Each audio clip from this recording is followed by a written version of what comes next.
Now we're back to show you some of the details. What I have here is an early style of this gun. If you look right here, you can see the name Apache, Tempe, Arizona. Now this is one of the first square guns. The guns they had made previously were round because you have round tubes, you can make round bolts, round barrels. It makes it very easy. They transitioned to square for a number of reasons. They wanted to look even more like a Thompson. Now we're going to start at the front, and you can see that this square receiver sets down in a channel in the lower. This allowed them to have good positioning, and it actually added some strength. So the strength was not just in the Allen screws that held it together, but it actually was held in this channel for strength. Now, this is an early gun, and it's not striker fired. Those of you who have had the pro course and know a little bit about this stuff, you can see it's got a hammer. So this was an early gun, did not reach a lot. They didn't produce a lot of this style gun. Now I'm going to cock it. These are not easy to cock. Okay, now you can see the hammer's caught on the sear, and it fires conventionally. As pull the trigger, the hammer goes forward. So when they went to striker, it allowed them to eliminate a lot of the parts in this style gun. Okay, but it's built essentially the same way. You have the plug in the back, okay, that's got two threaded holes, one for the sight and one to attach it to the gun. Okay, now on this early style gun, they have an ejector plate that they actually added. On the later guns that I'll show you, they actually have a piece of metal that they folded up to make the ejector. As always, people are trying to make it better. That translates as cheaper, easier to make in most cases. Now you can see that this has a metal lower. And this was back in the day when grease gun mags were nowhere to be sold. There were plenty of them, and there was just no market for them. So if you're going to make a gun in .45 caliber, use a grease gun mag, and that's what they did. Now the metal lowers transitioned a little bit. Now this is actually the same style lower that's in the full gun that we showed you. As you can see, they've got the cast holes and threaded. On this one, it's threaded because the screw goes directly through the stock into the receiver. The back one goes through and goes into the block we were talking about. You can see it's got one hole on that side and one hole on this side. You'll notice on this side, it's got a threaded insert because that's for the rear sight, because they figured a rear sight, you're going to have to adjust it and everything else. And if they have threads in aluminum, it's not going to last a long time. So that this side with the sight has got an insert so you can adjust the sight, tighten it up, and do all the things you need to do over the life of the gun. Now, these went to a striker fired. Striker fired was simpler for them. They used essentially the same kind of a bolt with less cutouts, no firing pin, all of that kind of stuff. So this part that's sticking up is actually the sear. It catches on the firing pin. When you pull the trigger, it goes down, releases the firing pin. So this piece sticking up right here is the disconnector. When the bolt runs forward, it clips that. Sear's released. When it comes back, it cocks it, and it stays there, and then I can release the trigger, and I can fire it again. Now the mag catch is pretty straightforward. You have the plate on this side, and you have the button on this side. So it's really pretty straightforward, not a problem at all. Now I'm going to show you on the bolt. Again, we have a nice square bolt. You know, they probably bought stock that was essentially this size, so they had a minimal amount of machining. Now the firing pin track, you can see you have this whole track here for the firing pin. That's so the sear that we just showed you can grab the firing pin. Now the firing pin is pretty straightforward. Now you look at this, those of you who've taken the pro course say, man, it just looks like a big FN 1910, 1922 firing pin. And you'd be right. It's got the hole in the back for the firing pin spring. Now the spring on the buffer part, you have the spring that's small that goes over this section and goes inside of the firing pin. You have, this is just stiffened. It could be almost any dimension.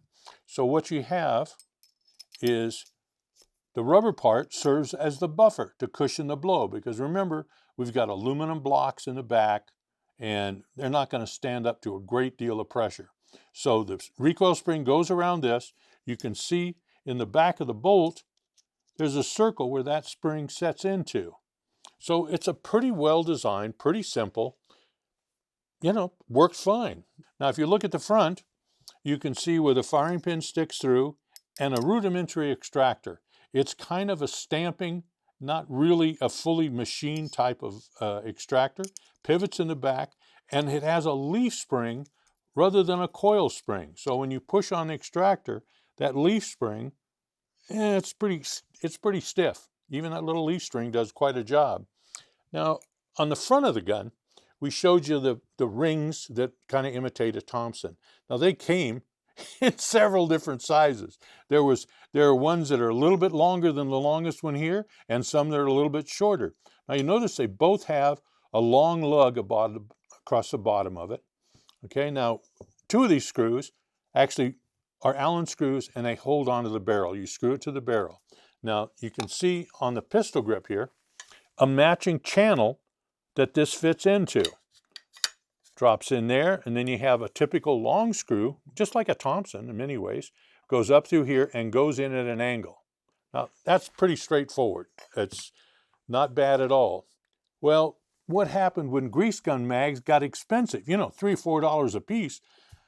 They went to Thompson mags. Now, a Thompson mag positions the cartridges alternately. You have one on the left, one on the right. It feeds, the other one pops up. So you have to have a feed ramp. So they redesigned both the gun, the lower, and how it fed. So this is a plastic lower. All plastic lowers take the Thompson mag. The trigger mechanism, the sear, the disconnector, they're all pretty much the same. Not a problem. But because we need a feed ramp, there was a separate piece that dropped in the front, drops in right here. Sometimes these fit better than other times. So the feed ramp allows you to feed the rounds from the alternate sides. Now, these guns get a bad reputation. When the feed ramp wears out, they don't shoot good. So people think, well, the gun's no good. Well, you've just worn out a plastic disposable part. These are available. The later ones are made out of what they call a food-grade polymer, which means plastic, and they're slicker than snot, and people you can't wear it out. They work perfect, and they seem to work forever. Now, the upper obviously had to be designed a little bit different. You have this long extension here and no screw holes. So when they redesigned the receiver, rather than being flat like this one and a screw hole, they designed it so that there was just a piece of folded over metal that this part slipped under, and then you had the screws in the back like you had on the other one. So, when you make redesigns of stuff, a lot of times it actually works out pretty good. They've managed to make some changes. Some of the features they kept. Now we can look in here and see the ejector. You can see the ejector right here, and it's on many of these. It's a part of the metal that was here gets folded up and bent here. Some of them they would weld across here to make the ejector stay in place. Now, remember I talked about the channel? Well, the early guns had a welded seam on the side. They realized that, we could make it even simpler and cheaper without that weld because we have that side that sets down in a channel, so we can fold it up and have an unwelded seam across the bottom. Made it better. You know what I mean by better, right? Cheaper, okay? Made it easier to manufacture. So they made these improvements over a long period of time. The guns were made for a long time. Most people consider that you started in the late 60s, early 70s. The guns were produced well into the 80s, and some guns were even made into the 90s. They originally made the gun in 9mm, just scaled the parts different. They have continued to sell. You find them all kind of price ranges, like we said, $300, $350, all the way up to the ludicrous $995, and that was close to $1,000. And I don't really think, the guns are serviceable and reasonable, and they look good, and they're fun to shoot. I don't think it's a $1,000 gun. But you know how it is. Sometimes you find a gun you want, and your buddies may tell you, oh, that's way too expensive, and you're trying to figure out some way to justify it. We just have to do it sometimes. We just got to spring for it. Now, what's interesting about these guns, they do come up as parts kits because a lot of agencies are not familiar with them and they'll destroy them, so you end up with a parts kit. The receiver actually can be made out of square tubing. We used to make them a lot before we found this pile. The guns are interesting. You've got a lot of knowledge, and you can build on that knowledge and find one of these or find one of the many other pistol caliber carbines that are out there.